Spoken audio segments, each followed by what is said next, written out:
रविदास जयंती के कार्यक्रम के अध्यक्ष और इस मंदिर निर्माण में अपना संपूर्ण योगदान देकर इस यहाँ पर हमें एक केंद्र स्थापित किया। ऐसे हमारे अध्यक्ष श्री मोहनचंद जी भारतीय तकीपुर, माननीय भागीरथ जी रसोड़िया और यहाँ पर विराजमान मातृशक्ति सभी को प्रणाम करता हूँ। भारत की भूमि पर साधु संतों ने जन्म लिया है और उन साधु संतों के ज्ञान के कारण बड़े बड़े प्रेरक वक्ता, समाज सुधारक उनके ज्ञान का मनन करते हैं और उनके ज्ञान का मनन कर समाज का कल्याण करते हैं। परंतु जब किसी महापुरुष की बात से सामाजिक सामान्यता, मानवता और समरसता के साथ साथ नैतिक मूल्यों की बात होती है तो महापुरुषों का महत्व अधिक बढ़ जाता है। इसीलिए भक्ति काल के उस दौर में जहाँ पर भारत में अधिकांश दिनों में मुगलों का शासन हुआ करता था, उस समय सन 1377 ईस्वी में संत का जन्म होता है रविदास जी का। उनके पिता का नाम संतोष दास और माता का नाम कलसा देवी था। वह बचपन से ही समाज को सुधारने के लिए कार्य करते थे। उनकी वाणी से, उनकी रचनाओं में भी हमें मिलता है कि समाज में उन्होंने भेदभाव को मिटाने का काम किया है। वो लिखते हैं, ऐसा चाहो राज में जहाँ मिले सब, वो अपने शासन व्यवस्था चाहते थे जिसमें समानता का अभाव हो, छोटे और बड़े समान हो, जन्म के आधार पर ऊंच नीच का भेदभाव समाप्त हो, तो हर व्यक्ति अन्न से संपूर्ण रहे, ऐसी समाज की कल्पना करते हैं। आगे लिखते हैं, जाति जाति में जात हो जैसे केलन के पास। तो रविदास जी कहते हैं, जिस प्रकार केले के पत्ते को सुनते हैं तो उसके नीचे फिर से केले का पत्ता निकलता है, इसी प्रकार मनुष्य जाति में जाति क्या जातियां हैं। तो जब तक ये जातियों में समाज बटा रहेगा ना, तब तक समाज का उद्धार नहीं हो सकता, समाज बटा ही रहेगा। आगे लिखते हैं, रविदास जन्म के कारण होते न कोई नीच, न कोई जाति हुए से संत रविदास जी कहते हैं, जन्म के कारण कोई व्यक्ति नीच नहीं होता, जन्म के कारण कोई व्यक्ति श्रेष्ठ भी नहीं होता है।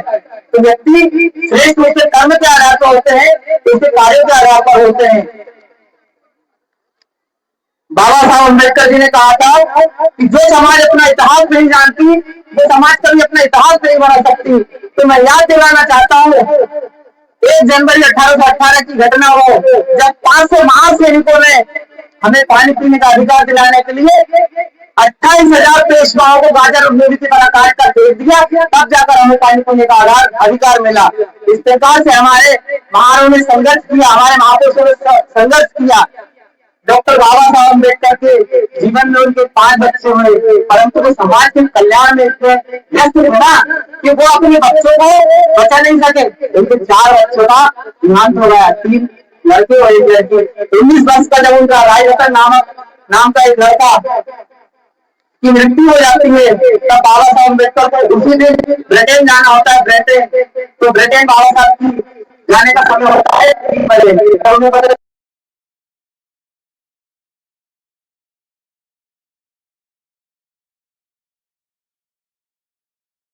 अगर आप आगे नहीं जाएंगे तो बहुजन समाज में न कितने बच्चों की मृत्यु इसी प्रकार हो जाएगी। और बाबा जाते हैं उस समय हमारा रमाबाई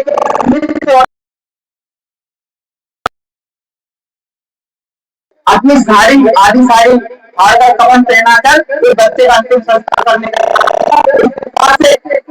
अपने पति को कितना ये भी जरूरी है। सामाजिक संघर्ष के लिए पति को आवश्यकता होती है। 1 अप्रैल हम हमारे समाज को शिक्षा का कोई अधिकार नहीं था। 1 अप्रैल 1818 को महात्मा ज्योतिबा फुले और हम किसी को शिक्षा देने का कार्य किया। उन्होंने पुणे के अंदर सबसे पहला स्कूल खोला जिससे हमें शिक्षा मिली। इस समय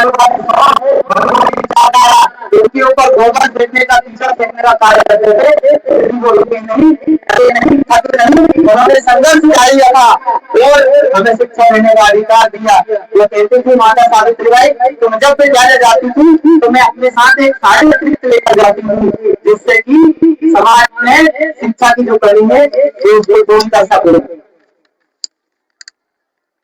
समाज कल्याण करना है तो हमें अपने घरों से निकलना पड़ेगा। जिस प्रकार हमें हमारे महापुरुषों ने घर से निकलकर समाज का कल्याण करने का काम किया है, उसी प्रकार हम सभी युवाओं से भी आग्रह करेंगे कि हमारी समाज में आज बहुत सारी होंगी तो खत्म करने के लिए हम सभी को